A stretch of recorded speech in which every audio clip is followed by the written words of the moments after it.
In this video, I'm going to be ranking the top 10 best obtainable cards right now in NBA 2K25 My Team. So these are going to be the top 10 cards that are actually number one affordable and also having cards on here that you're able to grind for completely free. So the most expensive card in this top 10 might be like 300k, 350k, but every single card will be below that, which I do consider to be an obtainable, affordable card, whatever you guys do want to call it. So at number 10, we do have Dark Matter AK for only around like 125, maybe 150 around the most you'd pay for this card, and he's a really good defensive small forward, 6'9" at the small forward position, 7-foot wingspan. The defense is incredibly good, 98 in every single defensive category, only missing box out beast when it comes to the Hall of Fame defensive badges. So you're looking at damn near a perfect defensive small forward card. The stats, the badges are really good across the board, especially the physicals.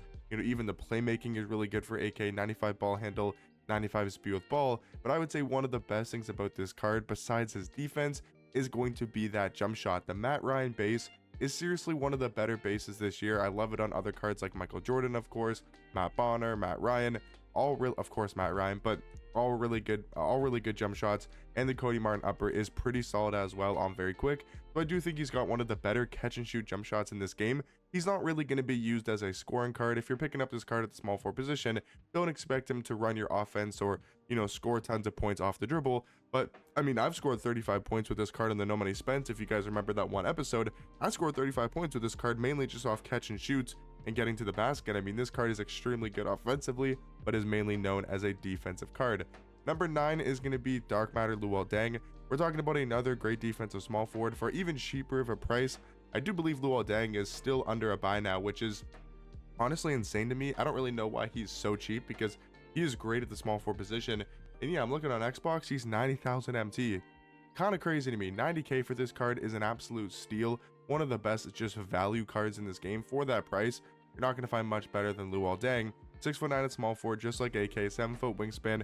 Maybe not as good defensively as AK-47, but the difference to me and why I think he's a little bit better than AK is the jump shot is maybe a little bit worse, but honestly on the same level as a great catch and shoot jump shot. He's also got the KD fade, so he's got a much better fade than AK does, and I would say across the board has better movement, has better dribble sigs, and also does have the Kawhi Leonard motion style, which is one of the best, if not the best, defensive motion styles in this entire game, helping him play even better defense. So I like Luol Deng slightly more than AK, but these are two of some of the best obtainable small forwards in this entire game.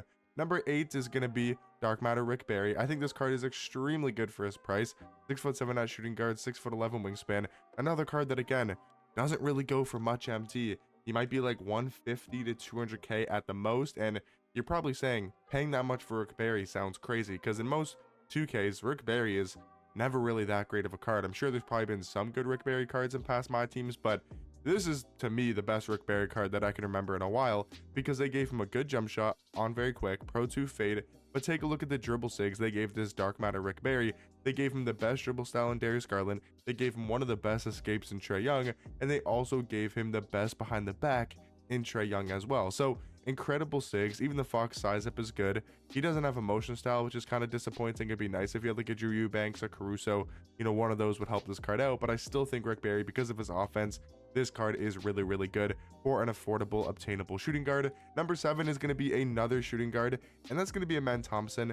Now this one I was going back and forth on because I do think Rick Barry and Aman Thompson are very similar in rankings. Now I think Aman Thompson beats him out on the defense and just the stats and the badges. He's a much better defensive card compared to Rick Barry. He's also like maybe not a lot faster, but the +6 speed you kind of do notice in game unless you're using a speed coach, which I guess a lot of people are nowadays, so it doesn't make that big of a difference. But I think attacking the basket wise, I would also take Aman Thompson. I think he's got better attacking ability, better finishing ability, better getting to the basket, and he's also a better defensive card. Jump shot wise, I would definitely give the jump shot to Rick Barry. But you got to think Aman Thompson also does have that Pro 2 fade, so they both have Pro 2, they both have Garland dribble style. But the big difference to me, maybe not big difference, but he's got the Steve Francis size up. Aman Thompson has Steve Francis size up, which is a lot better than the De'Aaron Fox size up. And if you really know how to use it, it can be super effective and really help you score the basketball. And then I would say like escape wise, I like the Kemba over the Trae, but the Trae is still very good. But the Trae behind the back is a lot better than the Shea behind the back. So that's the huge advantage that Rick Barry does have there. Again, It's a close ranking. I don't think Aman Thompson is a lot better than Rick Barry, but I do think he's slightly better at the shooting guard position. Now into the 6th best obtainable card in the game. This is where we talk about a free card, right? This card is obtainable to everybody for grinding to level 30. All you have to do to get this free 100 overall Willis Reed is literally just grind to level 30 in the free pass, and you're gonna get a 6'10" power forward with a 7'1" wingspan who has an incredible jump shot. I mean, you gotta remember, this card's got 99 every single stat, so he can do everything on the floor at a very high level. And I do think number 6 is a very fair spot for Willis Reed. I believe he's a very underrated power forward in this game as of right now. Getting into the top 5, these are the top 5 best obtainable cards in this entire game. I do believe is going to be Galaxy Opal Denny. We're talking about a 6'9" point guard, 6'9" wingspan, great defensive card, has a really good jump shot. I mean, one of my favorite jump shots in this game, especially on a taller point guard. Like 6'9" is one of the tallest point guards in this game.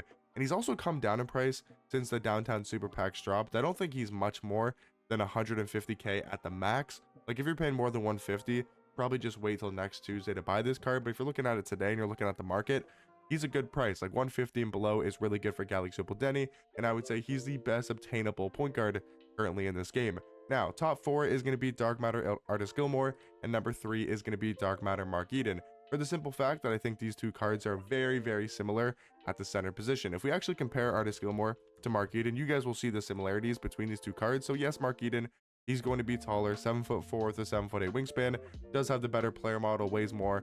Yes, he's got a better build, 100%, and that's a big reason why I think Mark Eden is slightly better than Artis Gilmore. Now, the 3-point rating is a lot higher on Eaton, plus 13.3. We'll talk about their jump shots here in a second. The other stats, to me, aren't really much of a difference. I feel like they're very similar, besides the fact that Artis Gilmore does have a lot higher of perimeter defense. Plus 10 perimeter is going to help him out a ton on the defensive end, and also plus 10 agility. So Artis Gilmore is quite a bit better defensively on the perimeter, guarding guards. I would say Mark Eden is a much better defender on the interior, guarding those taller centers and people driving to the basket. Then when it comes to the animations, I would say, in my opinion, Mark Eden's got the slightly better jump shot there, but they're both similar jump shots in my personal opinion. And then the SIGs don't really matter too much for a center card.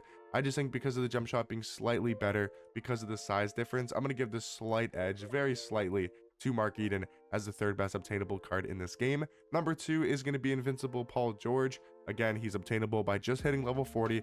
Don't have to buy the Pro Pass to get this card. Yes, you can buy the Pro Pass, but the difference in the Paul George is literally just the card art. There is no other difference. So when it comes to Invincible Paul George, yes, I understand they didn't give him the type of SIGs that all these other Invincible cards are getting. I understand he's not that crazy for an Invincible card, but he is still really good at the shooting guard position. We're still talking about a card with an amazing jump shot, 6'8" at shooting guard, Pro 2 fade, great defense, great badges, 99 every single stat.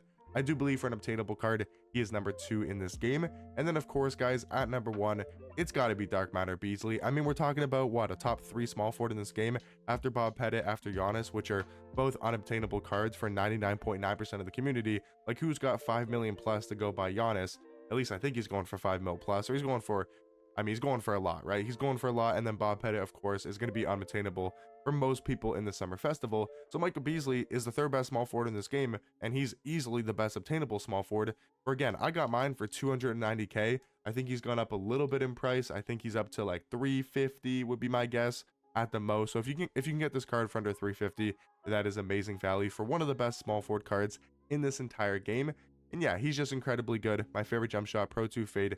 You guys know Dark Matter Beasley as one of the best cards in my team. But guys, that's going to round out my top 10 best obtainable cards in this game. Again, I hope you guys enjoy these style of videos. I'm trying not to do as many best cards and talking about the best cards in this game, like the Invincibles and Go Kareem, because I know those cards aren't obtainable.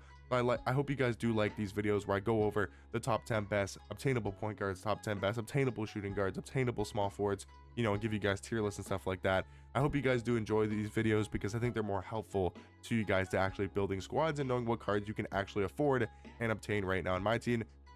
So let me know if you guys enjoy these style of videos. Drop a like if you guys do, subscribe if you guys are new, and I'll catch you guys in the next one. Peace.